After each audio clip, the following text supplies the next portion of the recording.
Hey folks, Danny here with Johnny. Hello. Hi Johnny. Hello. An Assassin's Creed 3 trailer arrived today, so we're going to have a look at it and analyse it somewhat. Hot diggity dog. And see what's on it, and more specifically, kind of what's not on it, because it's not really...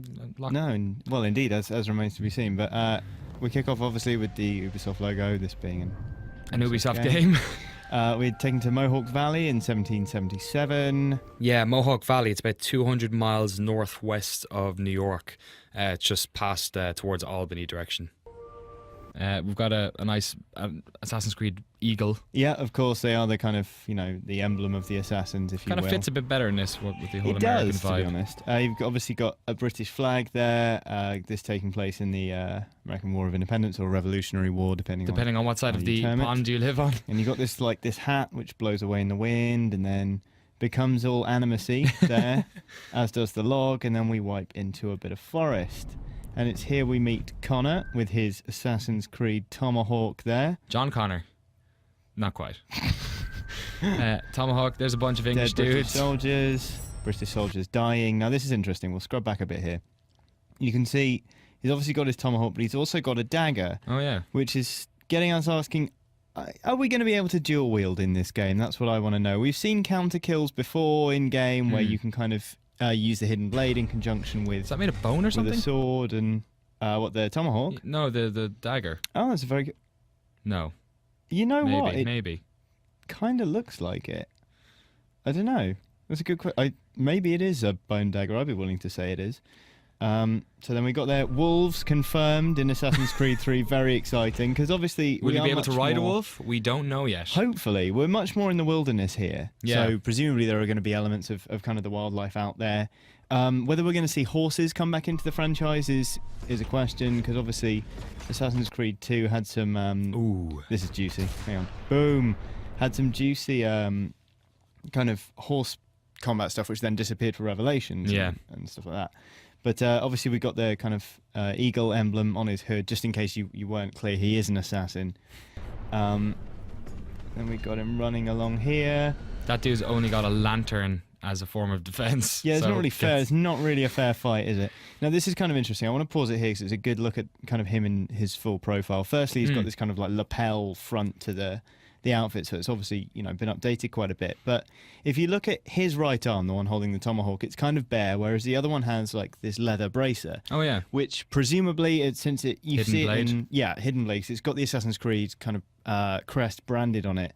So it seems at this stage, presumably this is quite early on in the game because he doesn't have like all that much kit. Whereas I've noticed there's no bombs on his belt or anything either. No, exactly. You see one little pouch later on, which I'll show you, but he's pretty kind of bare in his kit right here. But on the pack shot, it does have twin braces, and you can see the hidden blade mechanism clearly in there. So clearly stuff gets added, and you kind of earn it as you go through, which is a staple of the gameplay.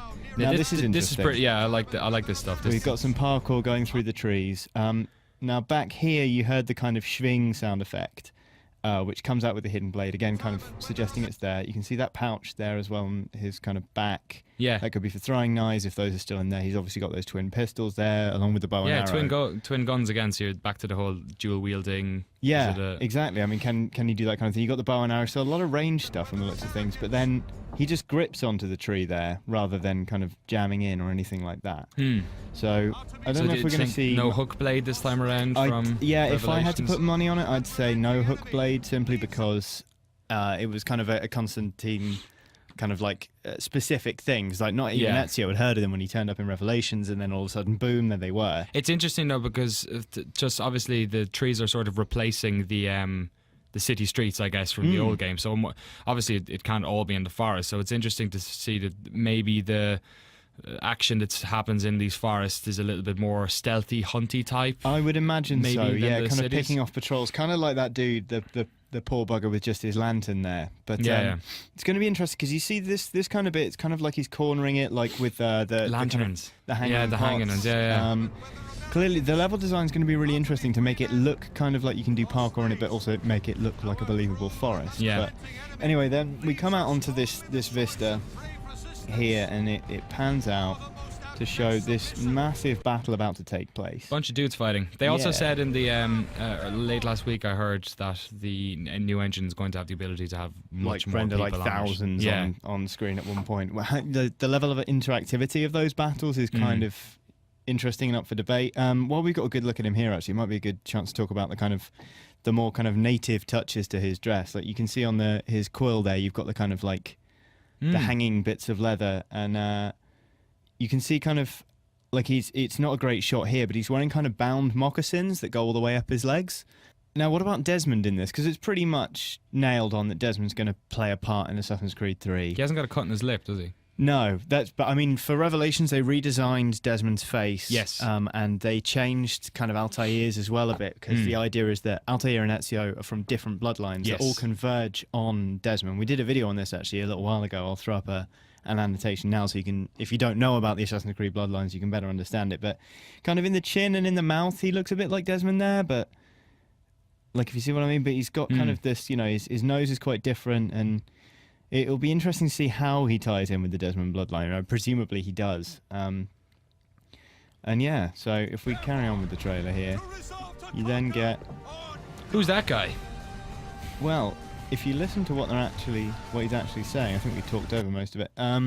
It's George Washington, would you believe, leading the American troops to fight off. Yeah, so I looked this up. That quote, according to Mother Internet anyway, seems to be the address that he made to the Continental Army just before the Battle of Long Island, which would have been in August, late August of 1776.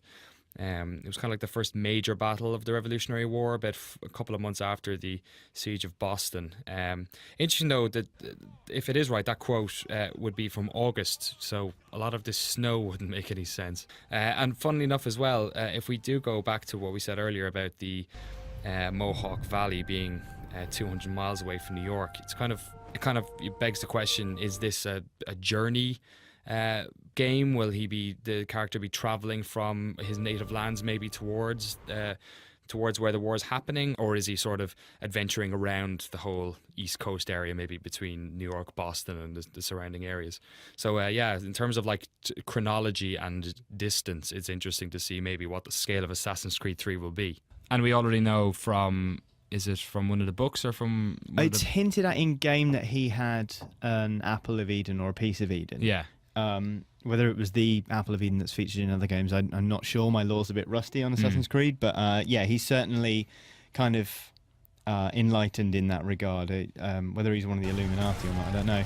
But anyway, then we're running forward. Then these three guys get down. That guy's got a drum. He's running into battle with a drum. Boom. Yeah, there's some very poorly equipped soldiers in this franchise. But then we get the Assassin's Creed 3 with the three little stars. Yeah, with a hooray for America, 3 stars. It's good, and blue and red as well. And October 31st, 2012. So practically right around the November. corner. Yeah, to be revealing a game. So interesting first look to Assassin's Creed 3. It'll be fun to see what comes out over the next month in that next magazine, Game Informer as well, to see what they have on it. Oh, of course, yeah. But yeah, at least from the initial reveal trailer, doesn't seem like there's too much that we didn't already learn of last week. Yeah. So hope you guys enjoyed that. And if you've spotted something that we haven't, or you've got some backstory or lore that you'd like to add, please stick it in the comments. Thanks for watching.